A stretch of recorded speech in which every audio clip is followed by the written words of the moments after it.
I want you to want me. I need you to need me. I love... Wait, what's the words? I'm begging you to beg me. Oh, I don't know if these are the correct words. Didn't I see you crying? Oh, didn't I? Oh, there's a car. Okay, so this video is me talking about I am not consuming sugar. I am on a new diet, but it's not really a diet because it has nothing to do with me losing weight. I don't need to lose weight. I'm good on that. This is for my mental health and my anxiety, and there's so many reasons that I chose to do this. So basically, I'm consuming very, very low sugar. And this is coming from somebody that was just eating whatever they wanted for years. I have always kind of had the luxury of just eating whatever the hell I wanted. So I do have gastritis, so I can't have too much spicy shit or alcohol. So that was something I did have to limit myself, like hot sauce. I love putting hot sauce on pizza and tacos and whatever, but it's really not good for me. So I kind of have to avoid that shit like the plague. But besides that, I pretty much was just eating whatever. Somebody was like, what sprung this? And I was like, I don't know. I just got this inclination. I was like, let's try something new. Let's see the effects that this could potentially have. We all as human beings consume so much sugar on a day-to-day basis. We don't even think about it. And things that you don't even think have sugar. Pasta, pizza, crap that you don't think oh, it's not a dessert, so I don't think it has sugar in it, but it does. So I'm pretty much cutting alcohol out of my life, and I was like, wait, sugar is literally a drug just like alcohol is. We forget these things are drugs because they're literally on the shelf for you to buy and purchase, and everybody consumes them, so they're very normalized, and it just doesn't seem like a drug. You're just like, oh, it's a cookie. It's not meth, but it's the same shit. It's terrible for you, and it's addicting. And I was like, you know what? Let's cut that shit out of my life, and let's see the effects it's gonna have. Part of me was like, oh, well, what if I just stop having desserts and I just eat whatever I want, just no desserts ever? But that's still not good enough. I want to go the full shebang. And I am somebody that really likes desserts. I love ice cream, especially. Ice cream is my shit. Ever since I was a kid, ask my mother. She would pick me up. I'd be like, can we go to Baskin Robbins? Can we go to Arby's? Can I get a shake? No, but I've always loved ice cream. I like cookies. I I dip in my milk. I love an Oreo.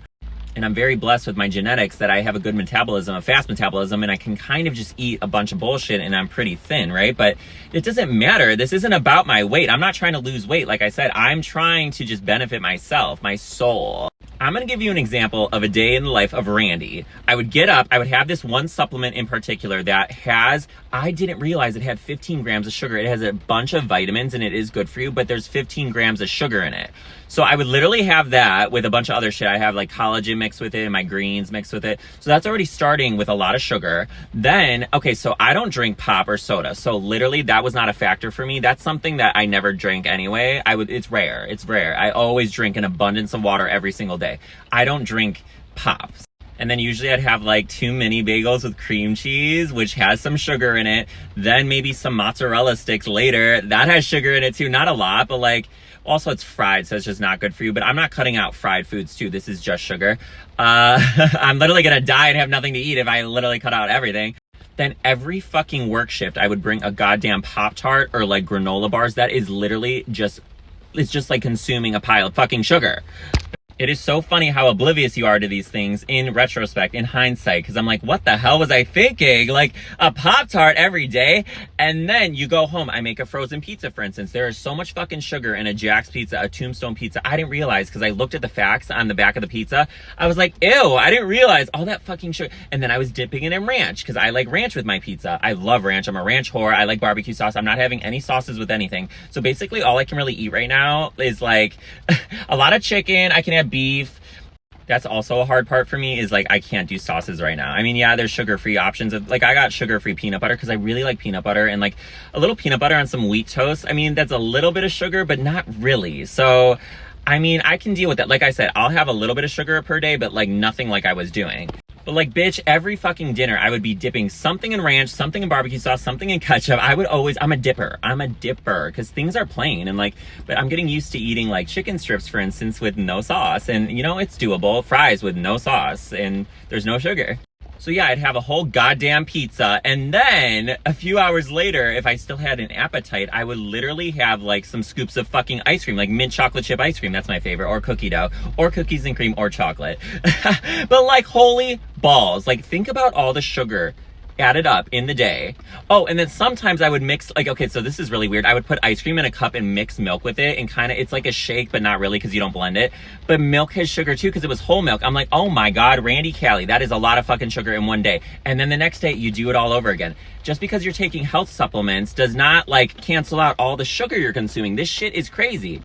Okay, so the main purpose I'm doing this, I want you to see how this affects my anxiety and my mental health in general. I want you to be the most confident, happiest version of myself. And if cutting out sugar, cutting out alcohol, I don't consume caffeine, so that's one less thing I have to cut out. If cutting these things out is gonna make me the best version of myself, then let's see it. Like, life is short, let's make it amazing. I mean, yeah, I am missing out on tasting some great shit, but you know what? I went a lot of years eating whatever the hell I wanted. It's time to have a little discipline and not be such a fucking slob. Also, sugar literally accelerates the aging process. There's scientific fact that says sugar will actually make you age faster. It's not like some myth, like that's a thing. It ages you. I'm over here doing everything in my power to not age and to use all this skincare and take collagen and take all these supplements. Why the hell am I taking something that's gonna do the opposite effect, like sugar? Like, I'm a fool if I don't acknowledge that. Like, it's true. You're consuming shit that's doing the opposite effect of everything else you're taking in an attempt to not age. Like, okay, so anyway, so there's that. So it'll slow down the aging process. Your teeth. So your biggest fucking issue with your mouth and teeth and bacteria in your mouth is sugar. I've done my research on this. Like, literally cut out the sugar, you're gonna have way less issues. I mean, we all know you get cavities from sugar. Like, that's the main thing that gives you cavities. And like, cut out the sugar and you're gonna have so many less issues with your teeth. Also, it's better for your skin, which I wanna have really nice skin, obviously. My whole life, I wanna have good skin. That's like, my life goal is just to be gorgeous. Okay, and here's a big one, your brain, in the sense of not just anxiety, but in the sense of memory. And there's a link between Alzheimer's and sugar, like dementia and sugar, like developing it. And I don't wanna scare anybody, like, trust me, like, everyone eats sugar. I've been eating sugar my whole life. This is a new thing for me. I'm only on day 10. But I do catch myself having brain fog quite often, and it bothers me. It aggravates the hell out of me. And I used to think, oh, was it from binge drinking for so long? Like, maybe that's part of it, but I also think the abundance of sugar I'm fucking consuming is not helping. So that's something that can improve your memory and improve your, just the way your brain works.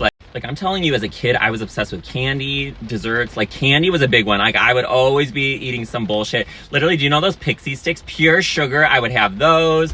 Oh my God. Ew. I just like reflecting on the crap. I mean, I was a kid, but even as an adult, even 1 month ago when I was in Vegas, I was having Swedish Fish and like Sour Patch Kids. I love a good Sour Patch Kid. Oh my God. The blue ones and the red ones. I love them. But oh my God, I was just sitting there consuming a pile of sugar and I didn't even think twice about it. That's how different I've changed my perspective on this. Like a month ago to right now, I would not be consuming that right now at all. And it's kind of sad because Halloween is coming up and like there's always candy everywhere. And yeah, it's going to be tempting, but I'm not going to have a fucking piece of candy because it's not worth it for me. I don't need it. Like, it is sad. There's things I'm missing out on.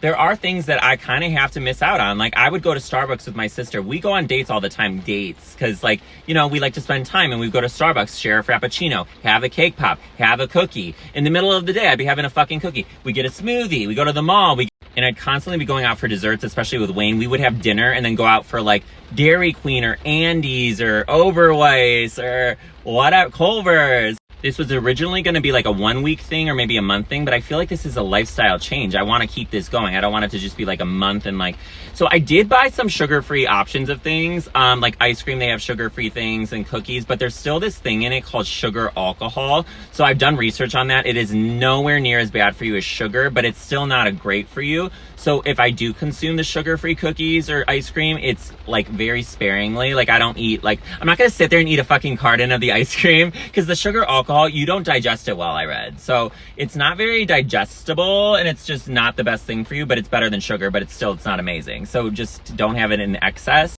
Okay, I just dyed my hair today. I swear this looks like a gray streak. I think it's like the blonde underneath. Doesn't that look like I have fucking gray? It's a lot of willpower to do something like this, especially when you have the luxury of just consuming whatever you want, really. But we don't even realize the damage we're kind of doing. And, you know, So I've been very open on social media about this because it's something so different for me. It's so new for me. And I'm not trying to brag. It's not a brag because it's literally nothing. Like, I'm not unique because I'm not having sugar. A lot of people do this. But it's definitely unique for me because this is something I've never done. I've never even considered. I never thought I could do it. I just thought, oh, that's never going to work for me. I just can't because, like, based on how I eat. But you can. Like, bitch, you can change your fucking life in a matter of a moment. So here's to hoping this improves a lot of things for me. I will keep you updated and hopefully I can stay strong with it and not fuck myself over and just give up because that's bullshit. And you know we always got to do the outro. So until next time, I'll talk to you soon.